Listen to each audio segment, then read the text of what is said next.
guy actually has some weight to him, but I'm being a little nervous from the last one. 6 pound line. Ah, he's just a little guy. Not a bad one. Nothing special. Decent fish. Like that monster bass topwater though. Now when they come through here, you'll get pods of fish like this and hopefully a lot bigger. But I mean, you'll have 200 fish come through here chasing shad, and it can get really fun, especially on topwater, as you see every single bite. It's a lot of fun. There's no better way to catch a bass than on a topwater. All right, let's get some pliers. He's really smoked it. And the other thing I like doing when I get in these areas like this, and you want to be in a specific spot, I just hit anchor lock on my motor. Then you don't have to mess around with the trolling motor. It's awesome. Nice little fish. See, this should be money right here. Oh, and it was. Got it. Got it. Feels like a good one. It's a good one, Russ. This is a big fatty. This is a fat slob of fish right here. On the Monster Bass Patriot topwater. Gotta love it. Nothing better than topwater. This is so fun.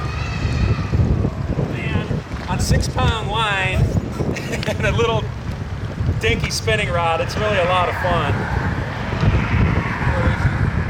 It's not ready at all, man. This thing's a bulldog. Holy cow. Oh, look at the black spots on it too. Cool looking fish. Cool fish. Look at this guy. He's got the coolest markings. Look at the markings, the black spots they get. Really cool fish. I really like this monster bass bait. It's got great sound, really nice hooks, katana hooks. They're razor sharp. When you get a bite, even if they miss it, you're usually hooked up. And it's fun stuff. All right, let's put her back in the water.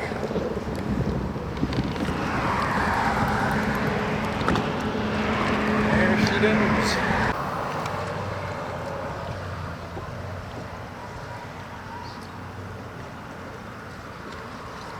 There's a fish. How was that? We pull up to a spot, first cast. Bango, fish. This is a good fish too, by the way. This thing's been bulldogging me for a while. I think he's getting pretty close, but this is what you do, man. You find them and and you catch fish like that. How freaking awesome is that? First cast, we just pulled up to the spot. You can see he just choked it down. That's an easy 4 pounder. Nice fish, phenomenal. And it is hooked well. Let's get this thing unhooked and we'll release it. And man, it doesn't get any better than that. I love when we come out to film and things go this easy. Not always does it work this way. Anyway, what a beautiful fish. You can see that fish has been fighting with other ones, got the bloody tail. Let's let her go. Let's see if we can get another one. And off she goes. That's awesome. That's what trophy fish hunter is all about. Finding big fish, catching them. Let's get another one.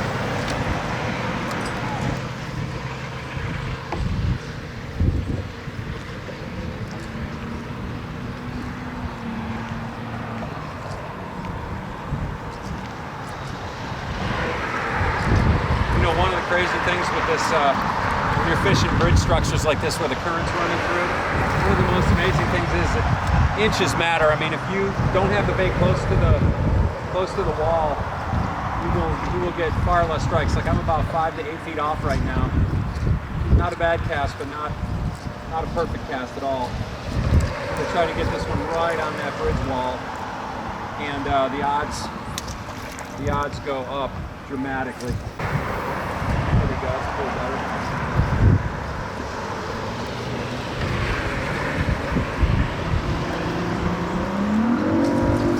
There he is. What'd I tell you? I told you.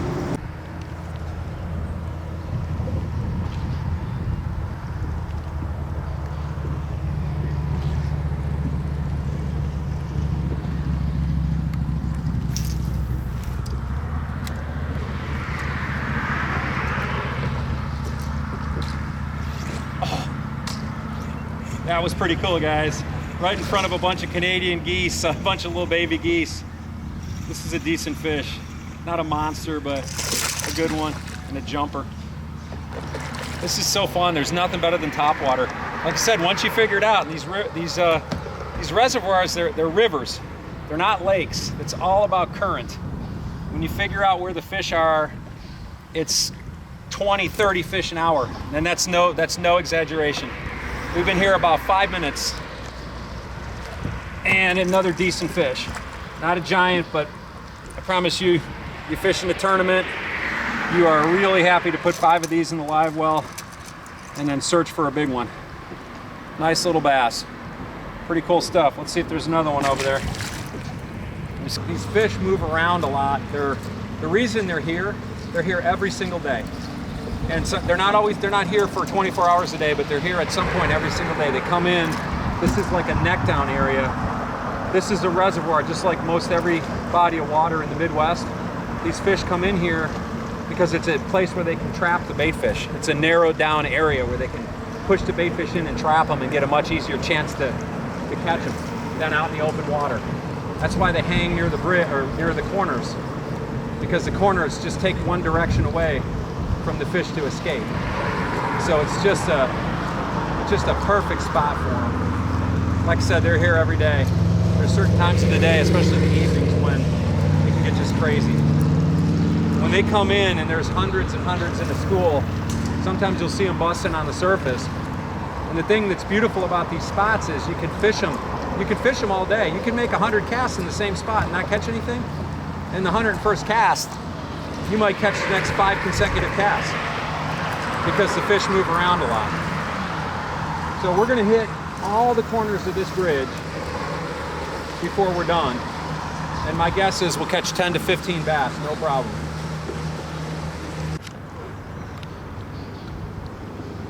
I'm gonna hit the motor real quick here, not hard.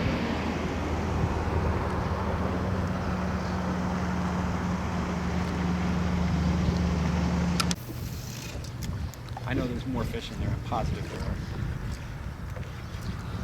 Fish just swirled in front of me. There's another one, just blew up on it. I'm hooked up.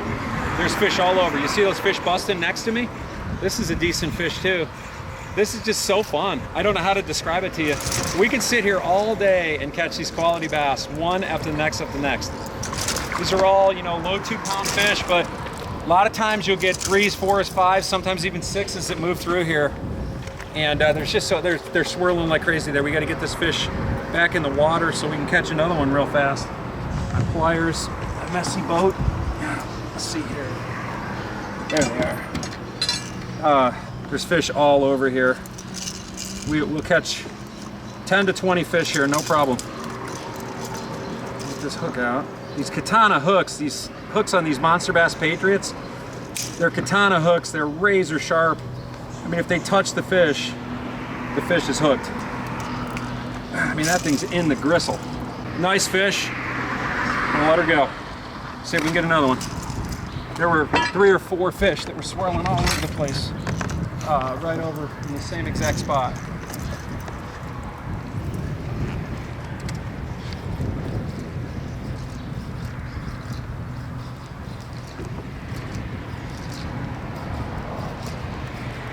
Fish, just like that. It's just cast after cast after cast. I mean, it doesn't get any more fun than this. Another good quality bass. Not a giant, but I'll tell you what, that's easily 2 3/4 pound. It's a nice fish. Just so easy, so much fun. That's a fat chunker right there. I mean, you think that fish has been chowing down on shad. Look at the gut on that thing. It's not super long, but it's just a fat slob of a bass. Just let her...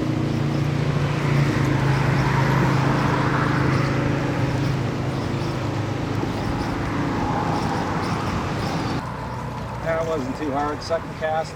Gave this place about a 5-second rest. It's a good fish. It's just so nice. I mean, I know I'm overdoing this, how easy this is, but really, I promise you, every reservoir in the Midwest has locations like this, and you just got to figure out when the fish are here, what time of day they're here. And it's just so easy. This is another quality fish. You can see he just T-boned this thing. I'm gonna get the net on him. He's a solid 3. He's a good fish. And I gotta show you something about this fish that I can already see. You know, people talk catch and release all the time. It's so important. This fish has been caught at least one other time. I'm gonna show you here in a second how I know that. This guy's got a pretty substantial hole in his mouth. He's hooked so well though, holy cow. Let me see if I can get him out. Look at this. I'm gonna show you where somebody caught this fish and stuck a call tag in him. And it just shows you how important catch and release is. First of all, you can see this fish has a little bit of damage in his mouth where he was hooked before. But look at that. That fish was caught and somebody put a call tag in him. I mean, it's a nice fish, 2.5, 2 3/4 pound fish. You can see this guy's been caught a bunch of times before. Catch and release works. We're gonna let him go and somebody else is gonna catch him. This is pretty cool stuff. We've been here maybe 10, 15 minutes. That's like bass 6 or 7. I don't even know at this point. We're gonna just keep going, see if we can catch a couple more. Yeah, you can just see, oh, there's one on it. He didn't get it. There, he got it. He's on it this time. I don't think he's a huge one, but he's a wild one. It's gonna be crazy. Little guy. So, not what we're after, but still fun. Keeps you on your toes. It's just constant. Fish after fish after fish after fish. We're gonna let him go before he sticks one of these katana hooks in me. There she goes.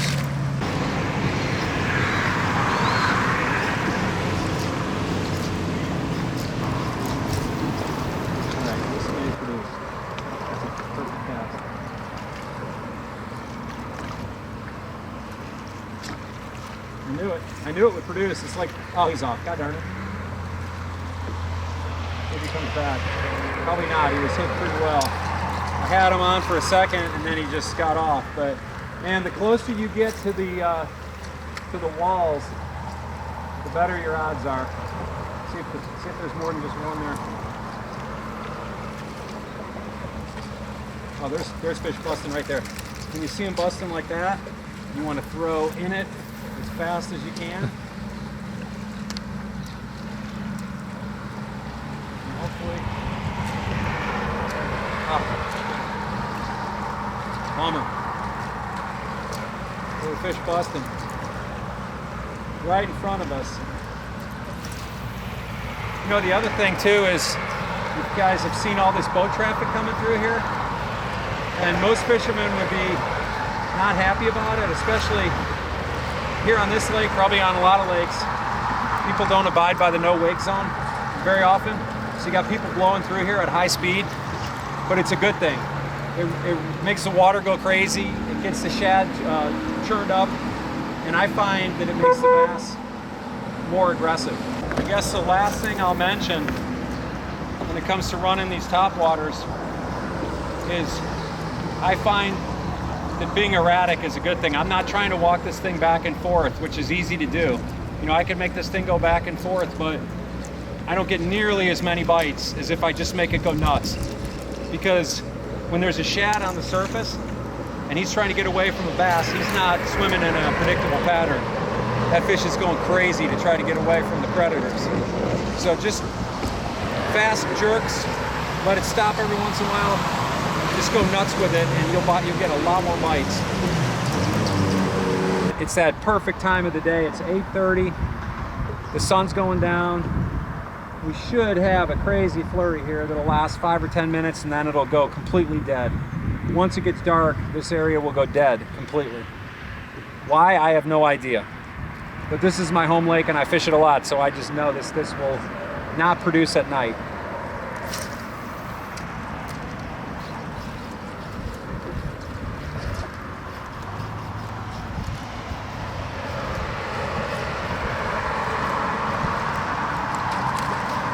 Oh, missed him. That was just a dinker though. All right, let's see if his big brother's home. That was a really small fish that just came up and just kind of tail smacked it. It's so hard not to set the hook on these topwaters too when you see fish just blow out of the water like that. But you really gotta wait until you feel them.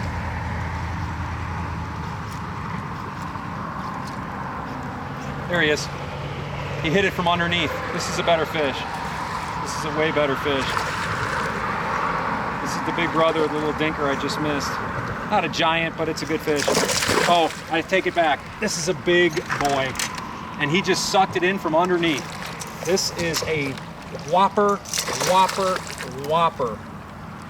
Oh, that's an easy 6-pounder.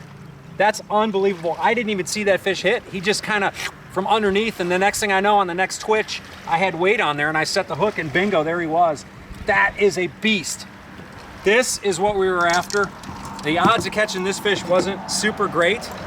You can see how prepared I was. I had the pliers in the net when I netted this fish. But this is a giant. That is a beast. Look at the size of that fish. That's a 6-pound bass. Unbelievable. Let's get him unhooked. And let's get him back in the water. This is some crazy cool stuff. That is awesome. This is what trophy fish hunter is all about. We're here in Indiana. We're not in Texas. We're not in Florida. We're not in California. We're not in Alabama. We're not in big fish country. We're in small bass country, catching stuff like this. Let's let her go.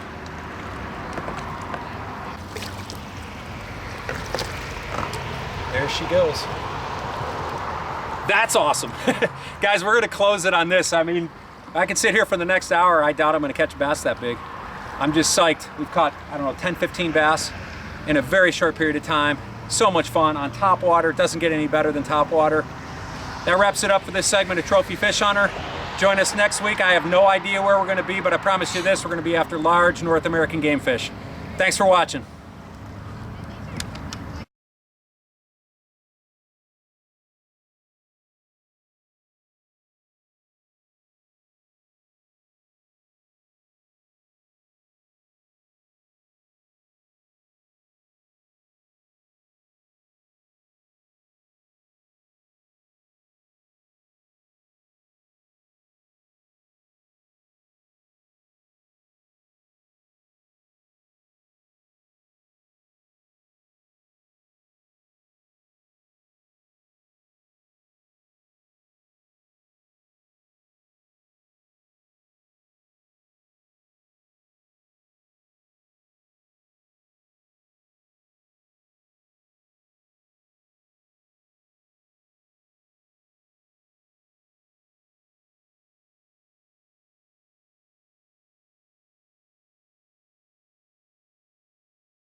Okay.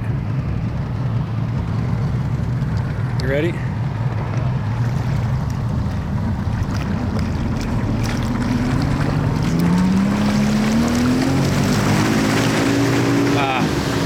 Hold on. Shut it down. The other thing is I had the Coke can sitting there like a complete moron. Dad, don't do it. I don't want you to lose your camera. I'm not going to lose the camera. Here, Do you this know stuff what, you all the also time. use my shirt because it's less sweat. Just trust me. Can you It's like it's less sweaty and more clothy than yours. These are the kind of shots that are required. It's not, you can't do anything. Hold on, you got a lot of water in here. Not in here. Just, Yeah, you did. oh, just blow it off. I'll get going before I put it down. Okay, you ready? I don't have to. I mean, just hang on to your camera. I'm not going to drop the camera.